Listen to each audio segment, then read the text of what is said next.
এখন আমরা এসেছি আজকে ডে সেকেন্ড মুসৌরিতে আমাদের first sightseeing point Bhatta falls. তো এই বাট্টা ফলসের কথা আমাদের যে ক্যাব ড্রাইভার যার থেকে আমরা ক্যাব নিয়েছিলাম উনি আমাদের সাজেস্ট করেছিলেন বাট্টা ফলস, কিন্তু আমরা এখন এখানে এসে দেখছি এটা পার্ক। তো এখানে ভেতরে শুধুমাত্র জলের মধ্যে অ্যাক্টিভিটি করার আছে, বিভিন্ন স্কাই সাইক্লিং, জিপ লাইনিং এইগুলোই আছে, যেগুলো আমরা কোনোভাবেই এখন বাচ্চা নিয়ে করার মতন অবস্থায় নেই। তো ওই জন্য আমরা এখানে গেলাম না। তোমাদের একবার এন্ট্রিটা দেখিয়ে দিই। বাট্টা ফলসে আসার রাস্তাটাও ভীষণ খতরনাক ছিল, ভীষণ একদম মানে চড়াই উতরাই করে আমরা এখানে এসেছি, এবং 4 হুইলারের জন্য 100 রুপিস পার্কিং ছিল, ওটাও আমরা দিয়ে তারপরে বাকিটা হেঁটেও আসতে হয়েছে। কিন্তু এখানে আমরা এসে দেখছি যে 50 এন্ট্রি ফ্রি আছে। আর সেটা এমন কিছু নয়, এন্ট্রি ফির জন্য 50 রুপিসটা এমন মানে বিশাল বেশি নয়, কিন্তু ভেতরে যে অ্যাক্টিভিটিসগুলো রয়েছে সেগুলো মানে যে কোনো জায়গাতেই করা যায়। এটা কোনো জায়গায় ঘুরতে এসে সেই জায়গা এক্সপ্লোর করার মতন কোনো ব্যাপার নয়, জাস্ট একটা পার্কের মতন যেটা সব জায়গাতেই আছে। তো তোমরা মুসৌরিতে আসলে এটা মনে রেখো, কেউ যদি তোমাদের বাট্টা ফলস সাজেস্ট করে যে আসতেই হবে এরকম কোনো ব্যাপার নেই। যাদের ওয়ান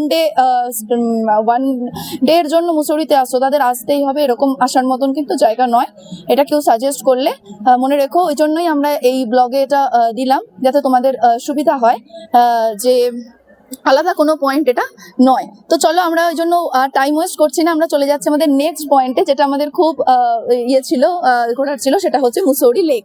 ওখানে বোটিং করার জন্য আমাদের খুব ইচ্ছা ছিল। তো চলো চলে যাই তাড়াতাড়ি, আর টাইম ওয়েস্ট না করে মুসৌরি লেকে। দেখা হচ্ছে মুসৌরি লেকে।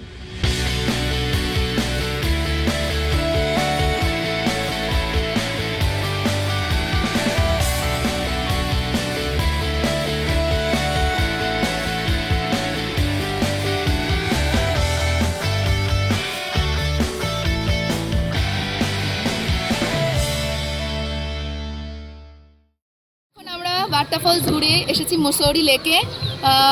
লেক বলা যায় না, এটা নাম দিয়েছে মুসৌরি লেক, বাট না, এটা ওই ছোট সুইমিং পুল টাইপের। এখানে ওই বোটিং করার জন্য জাস্ট এরা মানে ইনকাম করার জন্য এরকম একটা জায়গা সোর্স করে দিয়েছে, এমন কিছু নয়। মানে আসলে আসতেই হবে এরকম ব্যাপার নেই।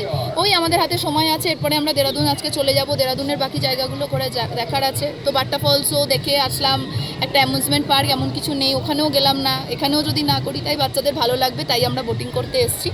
চাইলে আসতেও পারো, হাতে অনেক সময় থাকলে নাও আসতে পারো, কোনো ব্যাপার নেই। তবে ভালোই লাগছে। হ্যাঁ, এখন এতটাও রোদ ওঠেনি, মানে বেশ ভালোই লাগছে, ওয়েদারটা ঠিকঠাক আছে, তাই জন্য ওই বোটিং করছি এই আর কি। চলো এখন আছি মুসৌরি লেকে, দেখে নাও। আচ্ছা, টিকিট প্রাইস এখানকার এন্ট্রি ফি হচ্ছে 30 রুপিস পার পার্সন। বাচ্চাদের লাগেনি, 3 বছরের ওপরে বাচ্চাদের লেখা আছে, তবে বাচ্চাদের লাগেনি। মানে আমার বাচ্চার 4 বছর হয়ে গেছে, তবে দেখে বলেছে লাগবে না। আর বোটিং করার জন্য আলাদা হচ্ছে 50 রুপিস পার পার্সন, সেখানেও শুধুই অ্যাডাল্টদের লেগেছে, বাচ্চাদের লাগেনি। তো এই হচ্ছে এখানে টিকিট। তো টিকিট ফেয়ার এমন কিছু নয়, চাইলে আসতে পারো। তবে পরিবেশটা বেশ ভালো লাগছে এখানে বোটিং করতে। এসে গেছি রবার্স কেভে, আমাদের অনেক দিনের কাঙ্ক্ষিত ডেস্টিনেশন। মানে যবে থেকে দেরাদুন মুসৌরি প্ল্যান হয়েছে তবে থেকে আমরা চেয়েছি যে দেরাদুনের রবার্স কেভ, গুচ্ছপানি তোমরা সবাই জানো, যারা কোথাও ঘুরতে আসার আগে একটুখানি ইউটিউব ঘেটে নাও, ইনস্টাগ্রাম ঘেটে নাও, তারা সবাই জানো যে গুচ্ছপানি এখানকার কতটা ফেমাস একটা টুরিস্ট স্পট। তো আমরা এতদিন বাদে আজকে এসে গেছি রবার্স কেভে। এখানে এন্ট্রি ফি হচ্ছে 35 পার পার্সন, বাচ্চাদের কোনো টিকিট লাগেনি। তো 35 পার পার্সন করে আমাদের 4 জন অ্যাডাল্ট ছিল, এদের টিকিট কেটে। আর এখানে স্লিপার চেঞ্জ করতে হয়, যেহেতু জলে যায় তাই জন্য নিজেদের শুজ পরে আসা যায় না। তো এখানে 20 রুপিস করে প্লাস্টিক স্লিপার ভাড়া পাওয়া যায়, তো সেখানে 20 রুপিস করে আমরা আমাদের স্লিপারও চেঞ্জ করে নিয়েছি। এখন আমরা এন্ট্রি দিয়ে ঢুকে গেছি, চলো ভেতরে যাওয়া যাক, দেখি কি আছে। বলে তো অনেকটা হাঁটু অব্দি জলের মধ্যে দিয়ে যেতে হয়। চলো এই এক্সপিরিয়েন্সটা করে নিই, তারপরে বেরিয়ে এসে শেয়ার করছি যে রবার্স কেভের ঠিক কতটা ফেমাস, নাকি ওভার রেটেড, না অন্য কিছু, একবার আগে দেখে আসি। চলো।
তপ্তেশ্বর মন্দিরে। আজকের এটাই লাস্ট সাইট সিন পয়েন্ট। কালকে আবার দেরাদুনের বাকি সাইট সিন পয়েন্টগুলো কমপ্লিট করে আমরা চলে যাব দেরাদুন স্টেশনের উদ্দেশ্যে। কালকেই আমাদের বাড়ি ফেরার পালা। তো আজকে আমরা দেরাদুনে এসে যেটা কভার করলাম, প্রথমে গেলাম রবার্টস কেভ, গুচ্ছুপানি, আর তারপরে আসলাম এই তপ্তেশ্বর মন্দিরে। তপ্তেশ্বর মন্দিরের কোনো টিকিটের এন্ট্রি ফিটির কোনো ব্যাপার নেই। আমরা সোজা শুজ রেখে এই মন্দিরের ভেতরে এসেছি। এবার দেখা যাক, মন্দিরের নাম অনেক শুনেছি, তো দেখি ভেতরে গিয়ে কী আছে। চলো তোমরাও দেখে নাও, যাতে দেরাদুন ঘুরতে আসলে তোমাদের অনেকটাই হেল্প হয়। চলো।